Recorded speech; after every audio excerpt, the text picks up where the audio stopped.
today to tonight's event. This is a really exciting topic. It's entitled Innovations in Politics and Planning for Sustainable Transformative Action. So this is an event, as you'll know, it's part of the Festival of Social Science, which is something that is funded by the ESRC, which is the UK's Research Council for the Social Sciences. It's also a University of Surrey event, and so within the University of Surrey, I'm part of the Centre for Environment and Sustainability, but there's also a network called the Centre of Understanding Sustainable Prosperity, which is hosted by the University of Surrey, but it involves lots of other researchers from different universities, and it's all looking at the role of sustainability and how to cultivate a better world. So within this, this topic in particular, looking at planning and politics, sits within the kind of more democracy theme of CUSP. So one of the things that's really interesting about independent politics is because obviously it is beyond party politics, and there's something like very interesting about the notion of independence. So this is actually, these two quotes are from I don't know if you've ever read the book about the 7 Habits of Highly Effective People, but it was one of these kind of bestsellers.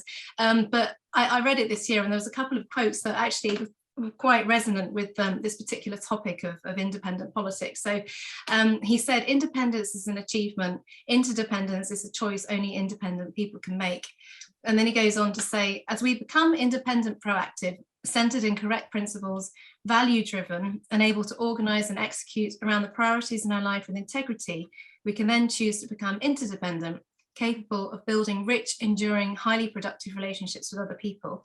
So it's that thing of being independent enables us to kind of bridge what is normally quite adversarial in party politics, and hopefully move towards a world which is more diverse and inclusive and respectful as well. And this is something that is increasingly being paid attention to in the kind of move towards progressive politics. And it's something that Indra, one of our speakers, has also written about, which she'll share with us more in this event. So the topic's kind of looking at whether or not there's been a reclaiming of local, particularly municipal level government for the people, by the people. We heard that kind of narrative with Brexit, you know, wanting to reclaim politics, but to what extent is it happening regardless of Brexit at the local level, and how and why, and how can this be replicated and scaled up even more? So this was kind of the subject of my PhD, which was looking in particular around the kind of nexus between politics and planning, and whether they provide opportunities for locally led sustainability transitions. So obviously, like we know there's been this narrative around building back better, which is coming out of the response to the COVID pandemic and what post-pandemic future might look like. So we've, you know, this narrative about building back better is actually being used before, even though it seems that the kind of governments in the US and the UK are trying to claim this narrative. It's actually being used to kind of help post-pandemic recovery in disaster management and in an international development context as well. And so we've had the UK government's Build Back Better, our plan for growth policy paper. This sets out the infrastructure, skills and innovation, net zero, the levelling up agenda. But when it says our plan for growth, you know, it's kind of what kind of growth is the government anticipating? Obviously, we have the kind of landmark Environment Act that's come out this year, which is really exciting. But then it's also, you know, what does the government understand when it comes to growth versus what does like social movements or local councillors understand? Like where is the disconnect in that narrative, and how could we reclaim that narrative so that the local agenda is actually driving what growth means rather than a more top-down agenda? And these are just some of the principles which the Build Back Better 10 principles that have been kind of set out here, which kind of contrast slightly with the UK government one. So, you know, it's being socially just, ecologically safe, green infrastructure and provisioning, so particularly relating to planning, protecting environmental standards, meeting universal basic services, guaranteed livelihoods, having a fair distribution of net benefits, better democracy, wellbeing economics, is something we'll talk about in a minute, cooperation and public control of money. So these are kind of like core principles which are a kind of more like regenerative narrative as being tried to claim back from normal party politics. So how can this happen, and you know, do we have the tools to do so? I think one of the things that's obviously very encouraging is that there's been lots of declarations in climate emergencies, and this is building a kind of new agenda for local politics and participation. Over 300, which is 74% of local authorities in the UK, although this is numbers for districts and above, have declared a climate emergency. And you can see more on the Climate Emergency UK website about which councils have done that. And also there's a question posed by Marriott Hammond, who's one of our members in CUSP, whether democracy and ecological sustainability can bring the twin benefits of an ecological democracy as a form of kind of cultural transformation as well, which is something that we're very much discussing in tonight's event. There's increasingly more participatory fora, for instance, stakeholder climate action groups, citizens' assemblies. Although the issue is that at the local level, the real local kind of level of parish and town councils, there aren't that many declarations compared to the kind of higher levels. So you've got 74% of local authorities at district council and above, but when it comes to parish and town councils, only a third have actually made declarations so far. And that is because NALAC, which is the National Association of Local Councils, which represents town and parish councils, says that many feel too small to affect change due to a lack of expertise, finance and power to act.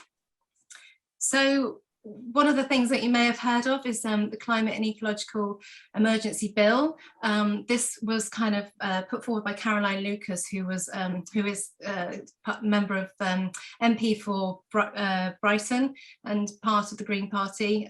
She's been lead of the Green Party for some time, and I don't think she is anymore, but so we, which basically the Extinction Rebellion has been leading on this call for kind of more participation in climate emergencies and how to action plan for that and address these issues. So it's been postponed for the time being because Parliament's got a bit of a backlog, but it's exciting to see that there is this kind of social movement-led linkages with policy and reform, which is increasingly becoming common.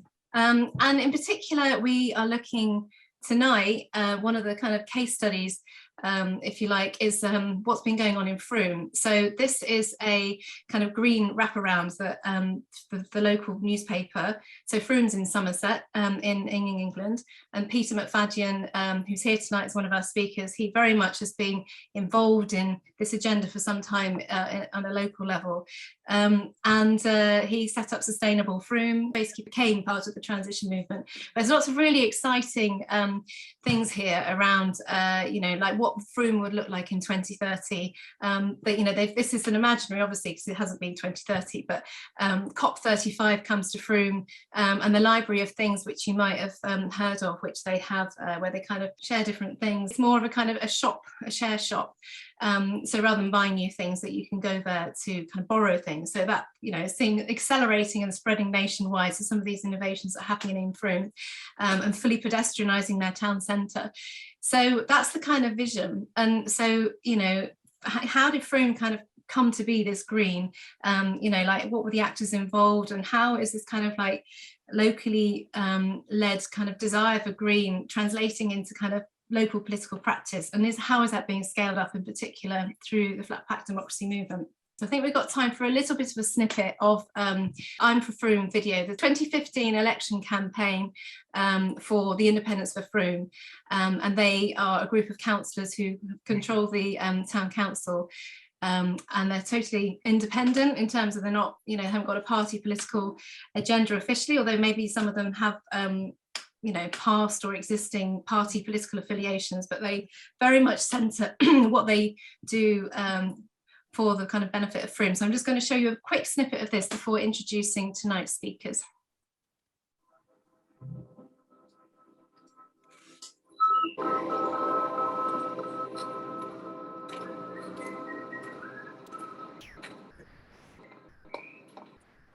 Have you heard the rules, sir? Need a permit to play here? The times there are changing, mate. Typical Frome, always doing their own thing.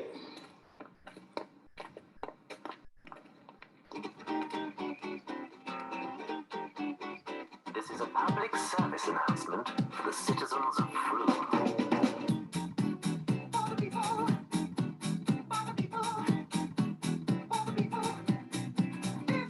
Now here in Frome, the council care about you. Yes, we do. There's only one priority, and that is Frome. It's a council made up of people just like you and you, and all we care about is our town of Frome. 'Cause we're for the people, and by the people, for the people, and I'm for Frome.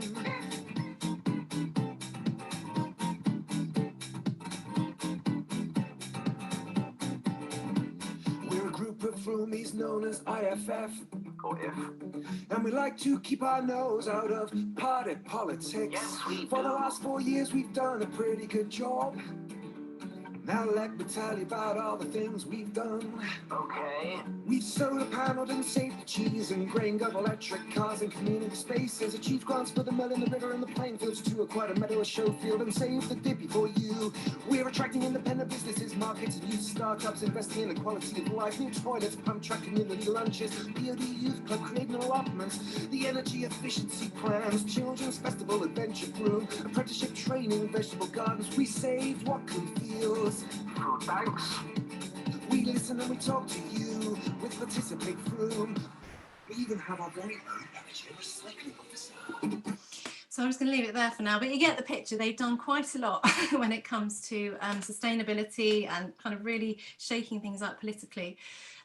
So I'm just want to kind of give you that as a flavour of what we're going to discuss, but also just to quickly introduce tonight's hosts and speakers. So I'm Amy. I'm an ESRC postdoctoral research fellow. So basically the ESRC who are funding kind of the Festival of Social Sciences. So I'm one of their fellows, and so my role over the last year has basically been to turn some of my PhD research into kind of tangible outputs. And one of the things that I really wanted to do was kind of have an event where I bring together different stakeholders. And so this is, although it's online, this is basically, this is it. So I'm really excited that it's kind of come to this moment to kind of share all these ideas with all these people. So it's really exciting. Then we have Ian, who is a senior lecturer at the Centre of Environment Sustainability, and he's a co-investigator of CUSP and also another research network called CCAN. So do look that up. And then we have Philip Cateney, who's a senior lecturer who is also interested in that kind of policy planning nexus, and he is from Keele University and also a member of CUSP. We have Marianne Overton, MBE. She's got lots of different things that she does. So she's the chair of the Local Government Association, the LGA. She's also the independent group and the vice chairman of the LGA. She's also an independent councillor and leader of Lincolnshire Independence. So Marianne, really quickly, I mean, you're going to speak in a minute, so I don't know if you want to kind of just say hi or anything over and above that.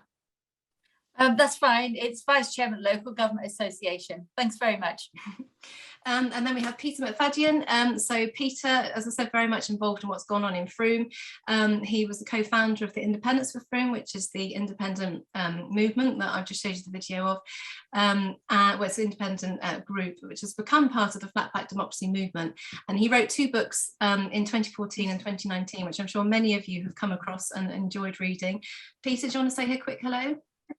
Hello, that'll do. I'll talk more in a minute.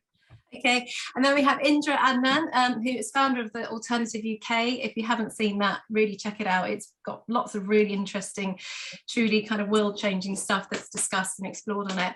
And she's also author of a book that she released, got published this year, The Politics of Waking Up, Power and Possibility in a Fractal Age. Indra, do you want to say hi? Also, just hi, good to see everyone, and I'll be speaking later. Great, cool. Okay, so now we want to know who is in the audience. So we have a poll, which is here, and you might be able to kind of, I think we're going to have that in the chat, aren't we? So if we check the chat, I think Catherine's going to put it in.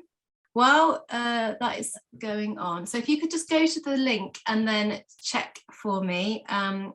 Put in, we've got 3 questions, so I'm just going to stop presenting while I go to another site, just so that I can change the questions on it.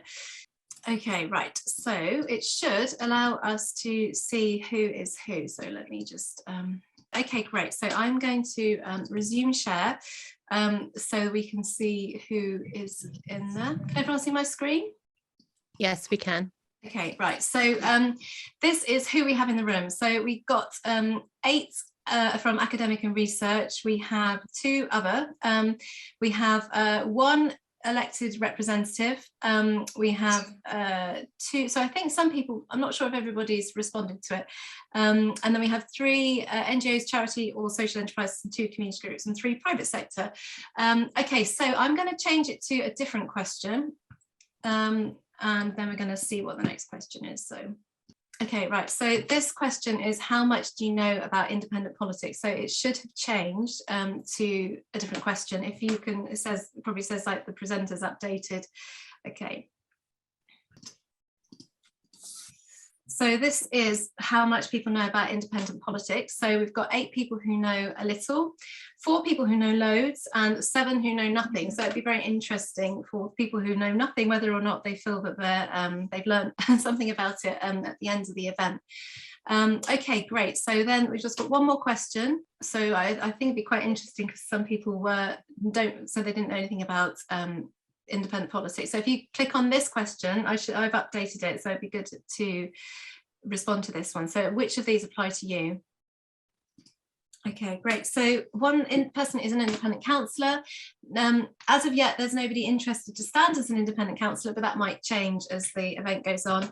1 person's had lots of experience with the planning process, and 3 people know lots about monitoring, evaluation, and digital platforms. So that's interesting that yeah, the spread of that. So it's good. We've got a mix of different people. So great. So why are we here tonight?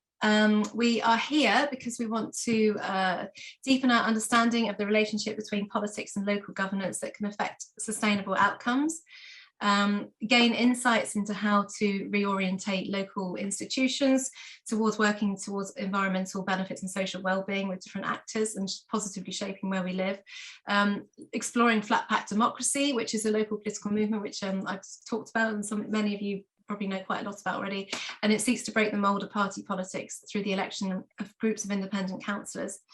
And then also we're going to have different people taking notes via something called Prism, which is going to feed towards a kind of conceptual framework that we can explore together, that kind of looks at all these different issues and the nexus of that. And this was developed by CCAN, and you can find out more at that link. And the slides will be shared with the recording as well after the event.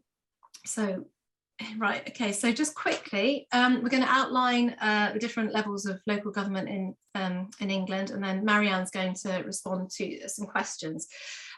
So local government accounts for almost a quarter of public expenditure in England, but the central government was wanting to kind of phase out the level of grant support to local government so they can be more self-sufficient. But actually this is resulting in more borrowing by some councils, and obviously we've had COVID, and then budgets are very, very constrained. So, you know, we have lots of different levels of council. We've got county, district, London boroughs, metropolitan, and there's also obviously the town and parish levels. But within our local government, we have kind of issues to do with representation. So young people are less likely to kind of put themselves forward as councillors. Many are still white British, more than the average of those who said they were in the census. Although given these kind of like issues with quite an adversarial political system, there has been an increase in the percentage of seats held by independents and smaller parties. So things are changing. And so here you kind of have, I think this is a little bit outdated, this particular graphic, but you can see how you have like the different split of different councils, and how then they go down to kind of different wards and parish and town council level. And then here you have like what different councils do. So, you know, so which ones relate to planning. So that would be kind of district level is more kind of related to planning and up, but you don't have but at towns and parish council, they kind of like lack the kind of statutory powers to be able to kind of really respond to planning, although neighbourhood plans are obviously a tool that they can use within that. So now we're going to go to Marianne. I know that she has to go quite soon, so hopefully we can have Marianne, how long have you got, do you think? Half an hour. Okay, great, cool. So we are going to, because we're going to go to the breakout rooms. So we've got another hour left of the event. So then there needs to be some time for everybody to introduce the breakout rooms, then to go into the breakout rooms. But I think, Marianne, if you could speak maybe for 10 minutes on this, and then you could join the politics breakout room if you've still got time. That'd be really good. Okay, great. So for Marianne, so there's obviously, Marianne is somebody who's involved in lots of different levels of local government, and she's been involved in as an independent councillor for a long time, and particularly, you know, way before Flatpack kind of came about, so it's just very interesting, like, you know, why she particularly was chosen towards this kind of political career of being an independent, and then, you know, like how then that kind of translated into her being the head of the local government independent group, and then, you know, and how then that's managed as a group within the local government association, because they have different kind of member groups of the different kind of mainstream, like party candidates. So for instance, there's a Labour, a Conservative, a Lib Dem group, and then within the independent group you have the Greens, and also, yeah, they've kind of reframed themselves, but the UKIP are also within this kind of independent group, well, before they changed their name, you know, as kind of minority party. So obviously there's lots of kind of governance strategies to kind of weave in and out of all these different party politics, or even within the independent group, you know, there's still this kind of party politics dynamic going on. So just very interesting to hear about that from her. But also she's done a lot to do with campaigning for local government and their needs within COP, in the recent Glasgow COP, as well as being very actively involved in the planning process in her area and kind of greening the local plan. So Marianne, over to you. I mean, if you could just speak to all of these issues and just, you know, that'd be great for about 10 minutes. Sure. Thanks very much indeed. That's quite a full introduction. So I'll try and be very clear about making sure we answer the questions. Firstly, I would like to say that about independence politics, that it is absolutely vital, both now and for our future. It is an important time, and I know I say that, I've said that before, and it is an important time because independence can be really effective. And I'll give an example at COP26.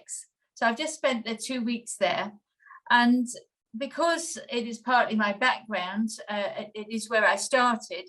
It's now almost 30 years since I was actually climbing underneath the ice to put little squirrel recorders in the ice to measure the rate of flow. And that's when we first recognized that that ice was tumbling over the edge, it crashing into the sea in Arctic Norway faster than before. And it was really disappointing to see at COP26 that we seem to be in the same position. We're still saying the same things are needed, reducing emissions such as carbon dioxide and methane, and we are still sitting in our own waste. We have one planet with a very narrow environment around it, as we all see in the pictures, and we do sit in our own waste, whether it's carbon dioxide or methane or nuclear waste. So it's absolutely vital that we change our whole approach. This is no longer about sending nuclear waste or anything else under the sea or chucking our waste out to sea or into space or anything else. We have to make sure that we circulate everything and use all the resources. So because I was already sold in it, I guess, and also because I'm independent, I was able to speak at COP26 3 times, gave 3 speeches, and that was quite a good opportunity because as an independent, I was able to come from a different viewpoint. Everybody knew that you're not just towing the party line, you have looked at the facts and you are presenting your really thoughtful collection of the information that you've collated and crystallized some key points for people. And so I think that was a real plus. Secondly, I spoke up at, I guess we get brave, independent councillors get used to having to be brave. And so I spoke up in the plenaries on behalf of local government for the world. from the World Local Governmency, and we made a change in the, it's called the Glasgow Climate Pact. We actually managed to get an amendment in there by working together. And so it helps to be English to be a home language, I must admit, but we were able to get an amendment together working with ICLEI, the International Cities Group, to write the amendment. And then we spoke up about it in the plenaries. And then we also asked other countries to, if they would like to support the same amendment, which they did. And that was how we got the amendment in. And what was it? The amendment was to make sure that local government was actually included in the pact. Because if you're not named as one of the players, it's going to be really hard to get funding and a proper credibility to actually play that role later on. So we felt it was really critical that we did get that in, and working together, not only cross-party, but cross-country. Independent myself, even as an independent, if you like, and particularly as an independent, was able to take a lead in that. People recognise it's not party politics you're playing. You're doing it because you really believe it, you thought about it, and you can see the sense of it. So it gives you an additional natural authenticity that I think is important. The thing I did pick up was about planning process for net zero. There are so many brilliant initiatives up and down the country, and our councils have been doing really good ideas. But what we've not been doing is actually looking at the genuine impact of those actions that we've got in terms of carbon emissions, or indeed how that fits in to the overall trajectory of how we're going to get to net zero by 2030 in my council's case, or 2050.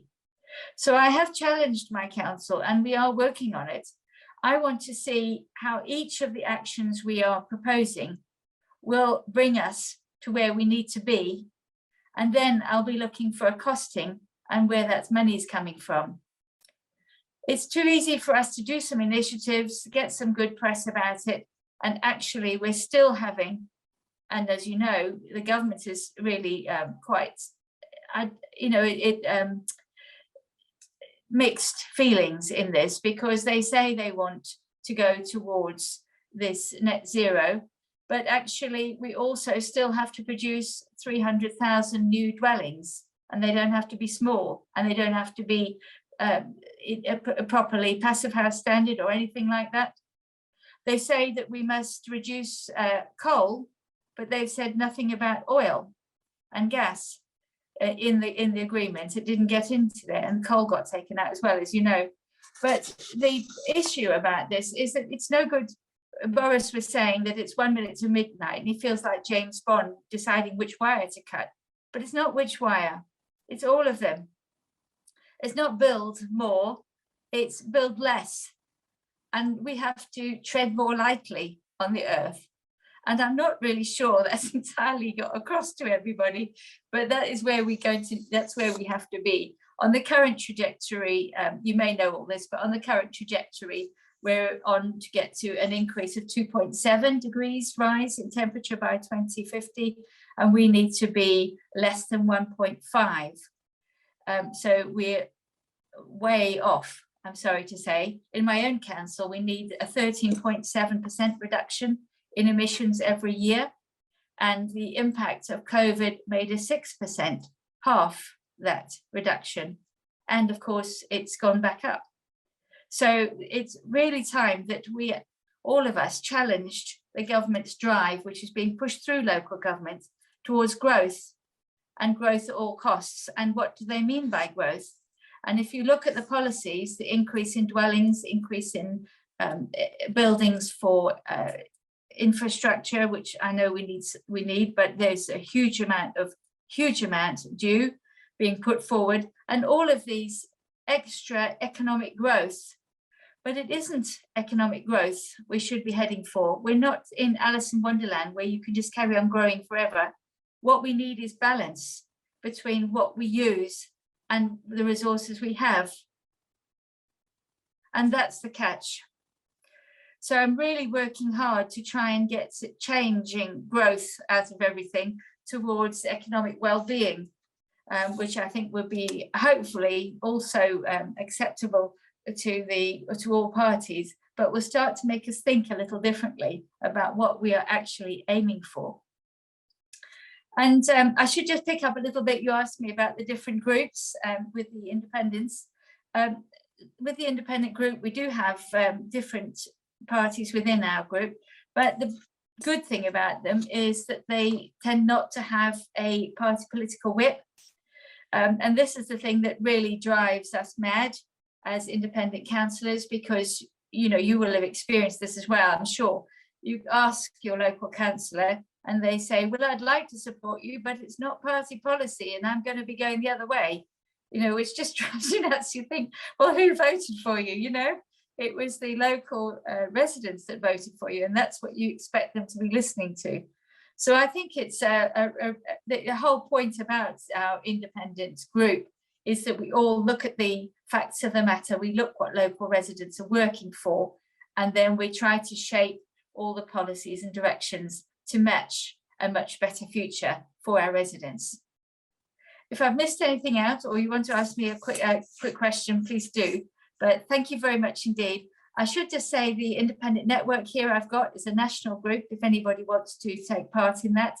And also we've got the Local Government Association, the link of which I've put in the chat, because I think you might find lots of interesting information there as well, including a climate change knowledge hub. But anything that affects local government, and local government affects everything just about in our communities, there is a briefing for that, which you'll find on the website. So I think you'll quite enjoy it. Thank you.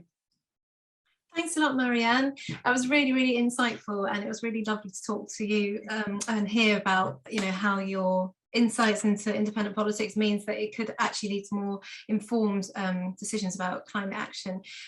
Before we go on to talk about the breakout groups, does anybody want to ask Marianne any questions? Otherwise, I'll just say one thing about public pressure while we're waiting for a question, if there is one, just to say that 100,000 people descended on the Glasgow COP26 conference, and that was really influential. I think it helps the decision makers make the right decisions.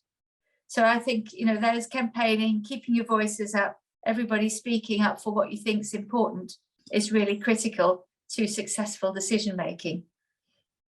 Thanks, Marianne. I don't think there's any questions right now, and I think we'll probably crack on. But let's go on with the breakout rooms. And if you've got time to join the politics one, then maybe you can say something in that. Although Indra and Peter have kind of got a little structure. So anyway, but just you're very welcome to join the room. So thank you. And thank you very much. For email. Thank you, Marianne.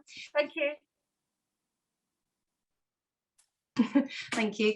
So the breakout rooms. So we've got 3 breakout rooms. So we've got breakout room 1, which is looking at municipalism, Flatpack Democracy, and cosmo-localism. And then that's with Peter and Indra. So there's some questions which are going to be explored in that. So what is the politics of waking up, which relates to Indra's book? What is Flatpack Democracy? How did it come about? Why should we care? How does it sit alongside other forms of radical and innovative place-based innovation? What was the Flatpack 2021 campaign? What did it achieve? Are independent councillors better at delivering climate, wellbeing, resilience? And what does this mean in context of Brexit and post-COVID recovery? So that's breakout room 1. Breakout room 2 is looking at planning potential to deliver on net zero and innovative solutions for sustainable regenerative placemaking. So that's facilitated by Ian Christie, and Martha Cross will be in that room as well, helping. So we're looking at how flexible our planning system is to deliver on wellbeing, climate and resilience. How is the UK planning process fit for purpose, and how can local councils and planners better deliver and be held account to climate and ecological emergencies? And then there's breakout room 3, and because we're quite low on numbers, Ollie and I are on call to either kind of have a very small group, or maybe we can split between the other 2 breakout rooms, and I join the planning one and he joined the Flatpack. So we'll kind of be a bit flexible about this, but it's still a very important topic, and it relates to what Marianne was saying around accountability. And, you know, yes, there's lots of initiatives, but how do you scale those up? How do you record them? How do you monitor them, share them, make them into something bigger? So that's what we would be looking at: monitoring, evaluation, accountability and technology. So how do different stakeholders monitor and evaluate climate and ecological emergencies? To what extent are different tools sufficient to meet this challenge? What does COP and what the kind of agreement that was coming out of that mean for all of this? And then also to share some quite interesting findings actually from a survey that I've got going at the moment. It's live, do respond if you can. There's been quite a few town and parish councils who have responded to it, and it's quite illuminating actually the kind of lack of monitoring that is going on, and also this kind of disconnect and kind of the tools are not being fit for purpose for town and parish council level. So that's something we'll also be exploring, and then we'll come back in plenary and bring it all together. So Catherine's going to help us allocate who is going to go to which room. So if you could say whether you want to go to breakout room 1, 2 or 3, and then we will go to those, and Ollie and I will either see you in breakout room 3 or we will join you in those sessions.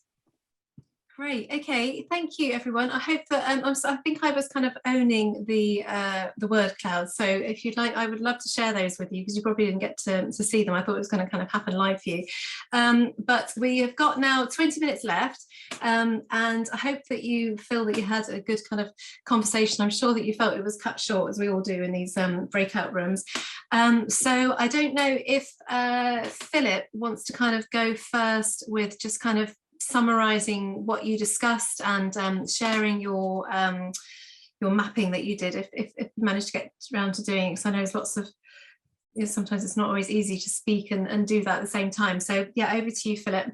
Well, actually, we had a very interesting talk from Indra and Peter, and we had one point at the end of that. We ran out of time because they're explaining the concept of Flatpack Democracy, and Indra was talking through her work, and it was very interesting. But then we started turning to the issues. Isaac was just about to get to this. We were cut off in mid-stride about saying, does this work? What kind of places does this work? And does it have to be green politics? It doesn't necessarily work. This is the kind of questions I think we were going to go on to, that kind of the practical elements of making this kind of political project work in different places, different contexts. So I think if we'd had another 10 minutes, we might have been able to have got some of those issues, but we had a terribly good presentation. So we didn't really get into the participatory mapper, I'm afraid, but we did do the word cloud. We did the word cloud. Would you like to see your politics word cloud? If it's got clean language in it. But it says shallow, dysfunctional, fear, division, antagonistic, blind. All that politics to me. Out of date. So yes, okay, great, cool. So Ian, over to you. How did your session go? Well, we had a really good discussion, so thank you to Ellie, Derek, Rhiannon, David, who have I missed out? Richard as well, and thanks, very extreme thanks to Martha for gamely filling in the prism diagram as we went. We've still got some tidying up to do on that and a few things to add, I think, but you did a great job there, Martha, so thank you for that.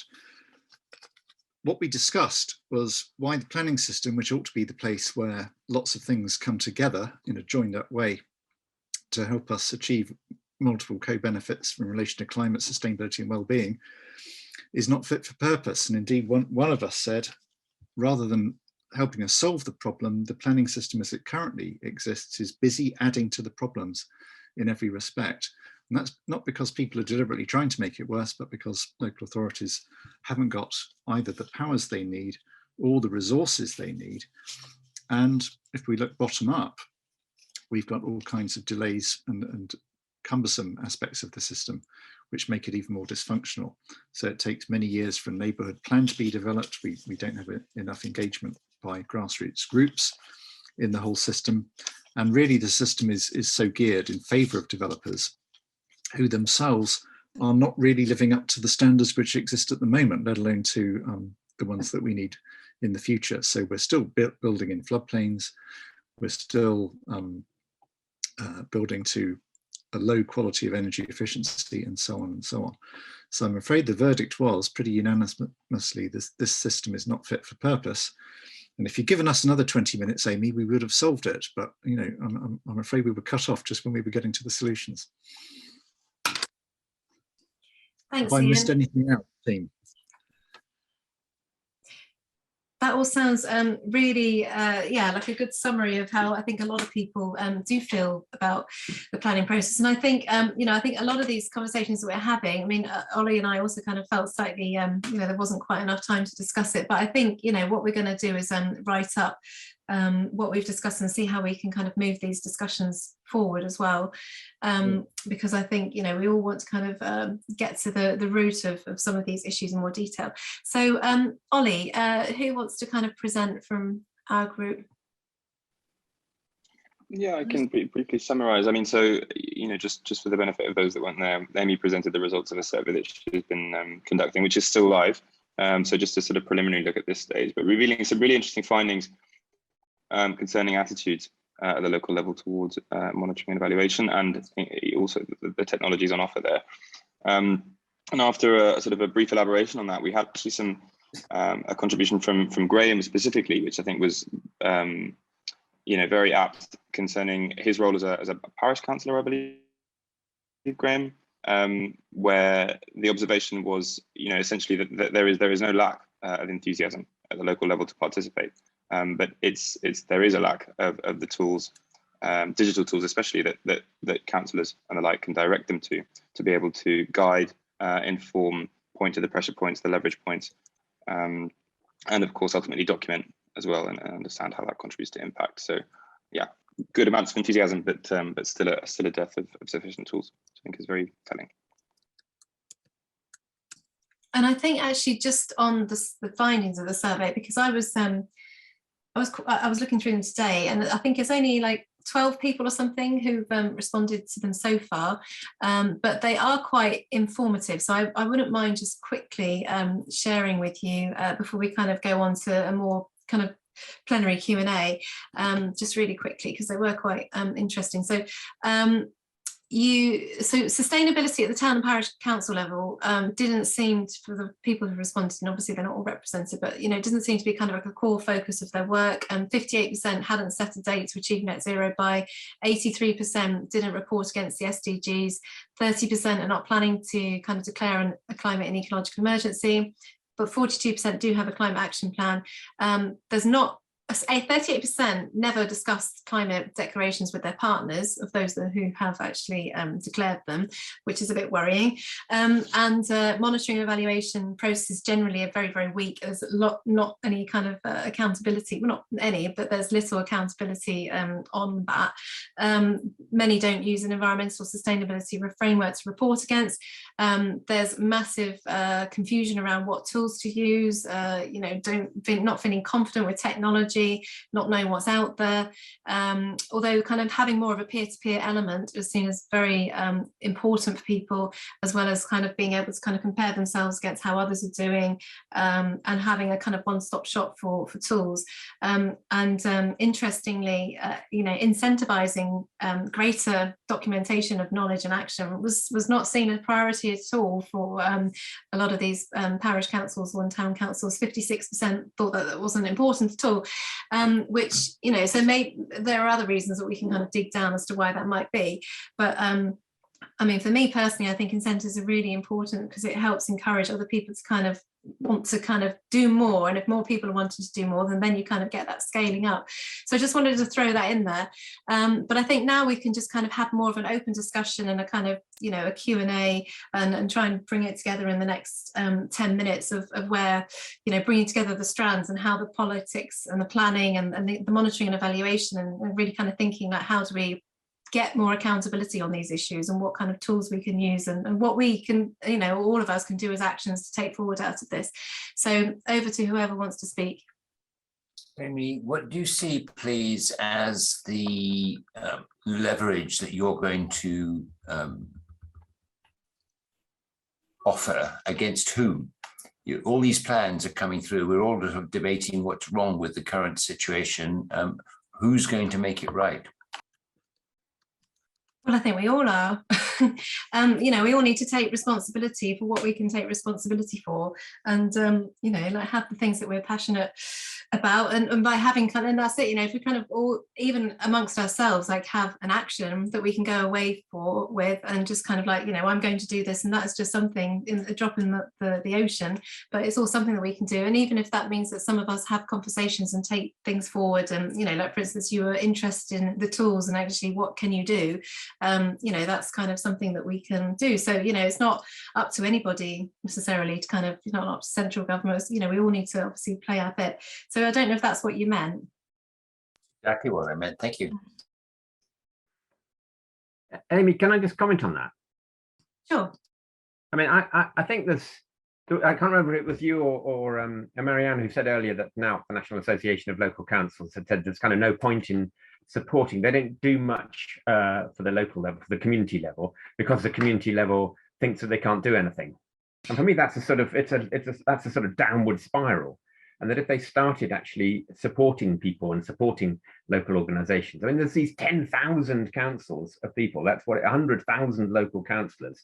You know, the councillors, never mind the people, and that's where the action has to take place. But there's that sort of, if there was more campaigning or more decision makers kind of recognizing that and being prepared, and it needn't be expensive, to put more resources and support in at a local level, then that would sort of spiral, or would and could spiral upwards, and so that you'd get, you know, 60, 70, 80% declaration of climate and ecological emergencies at a local level, and then actions to take part, you know, to take part linked to them.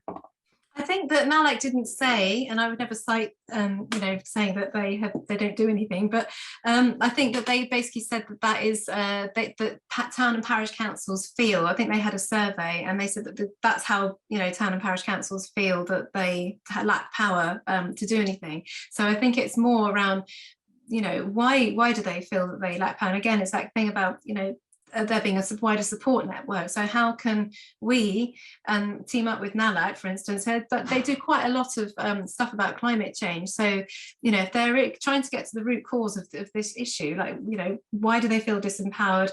In our session, in our breakout room, it really was kind of like, well, people don't know what tools and resources to use, and it's like this sense of confusion because, you know, there's just too much, or they don't feel that they've got the kind of training capacity to actually use it and apply it. So then they get this massive disconnect between the local and the kind of higher up levels who are declaring climate emergencies, and they're doing X, Y, Z because they have the resources. But it's all about, you know, and that's particularly the level that, you know, you're interested in, is that kind of the town, the parish level, and how to kind of bring that together in a much more cohesive way than it is at the moment.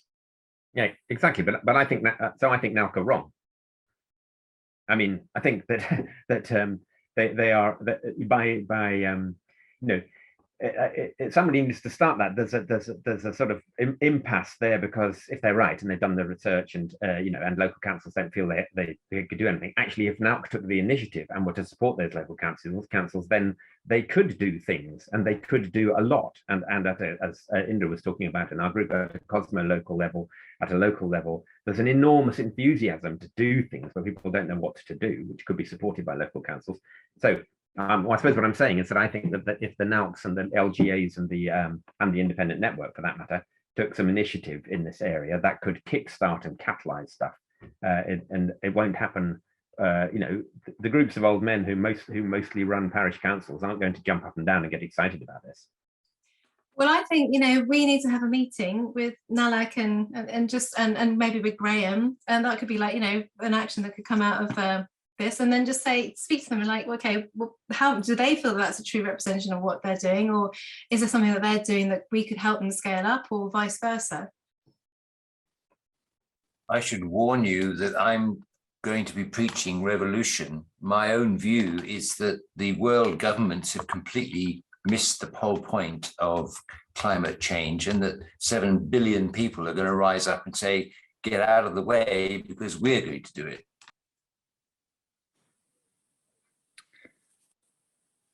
Good. That's giving you stunned silence, I know. isn't it? I'll be there. I think that's a very good point. Across the world, there's going to be a lot of discontent if we don't sort it.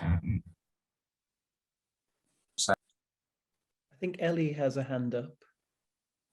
I do, yes. I was going to say I thoroughly agree. I was at the Northern Powerhouse convention last week, and the Northern mayors were all speaking. And there's 3 out of 5 people, every 5 people in the North are represented by a local mayor. And what they do is they've taken the initiative between them now of not waiting for money from government, not waiting for permission to do things, not waiting and begging for funding, but just getting on and doing things. And the changes they are making are vast. And that's what we need to see in local and parish councils. And as you've said, the people running the parish councils are not equipped to do it. They're not interested in doing it. They're more interested in tackling, where do we put the lamppost? What about new bins? It's not visionary. People aren't working together. There's too many local disparate groups and not enough joined up working. Agreed. I mean, Ollie, do you want to say a bit more around digital platforms and kind of like how you think they could help to bring together some of these disparate groups? Because I think that's for me, and I think for Ollie as well, you know, that is where we're living in a digital world. We're increasingly seeing more action online. There is still this disconnect, and digital platforms can be something that can bring people together. Yeah, precisely. I mean, I really resonate with the points that have been raised so far. You know, concerning, of course, there's a huge asymmetry with this point, but the general point that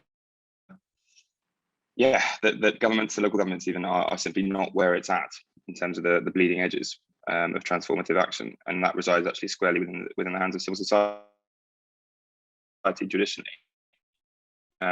And that so are comparatively poorly equipped when it comes to having the infrastructure for scaling and communicating, monitoring progress towards sustainability. So creating both the tools on the one hand and the awareness and the agency behind them, which I think are often overlooked, especially in tech-dominated realms of trying to create these tools and their functionalities. But yeah, so walking on 2 legs with on the one hand a focus on consolidating the existing technologies, pushing the envelope to bring in some of the newer technologies. I mean, questions of blockchain and artificial intelligence are all the rage, including in civil society sustainability digital realms. But yeah, on the other side as well, developing a culture of using them, again, toward Graham's point about having that enthusiasm at the local level of citizens, of civil society groups, but the councils being at a loss when it comes to being able to advise or point them towards the kind of tools. They are out there, they're not great, they are getting better, but yeah, it's both the tech and the awareness. I think because we've only got a couple of minutes. Feel real pressing need. Thanks, sorry. We've only got a couple of minutes left, and I know that I think that Isaac and Jonathan, because Jonathan's interested in like how was it how non-market strategies are being used in corporations. But I don't know if there's kind of like a conversation, an ESG governance. And I know that Isaac, I mean, it's not necessarily directly what you're working on, but you might want to have a conversation with each other on the side. But I mean, in terms of having, like thinking about these actions that we can take towards this, I mean, obviously we've got now 1 minute left.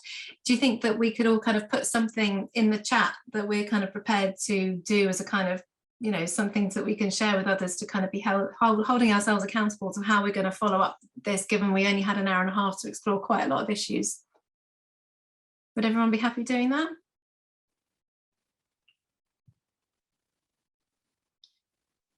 So I think if we can just, yeah, spend a few seconds thinking about what we could do, and then going through those, and then seeing, yeah, we can share, I'll share my email, and I think whoever else wants to share their email. I mean, I've got some of yours because you were part of the registration, but you might want to share with everybody. So I think, yeah, just have a little think about what we can do, and look forward to seeing what everyone's got to say.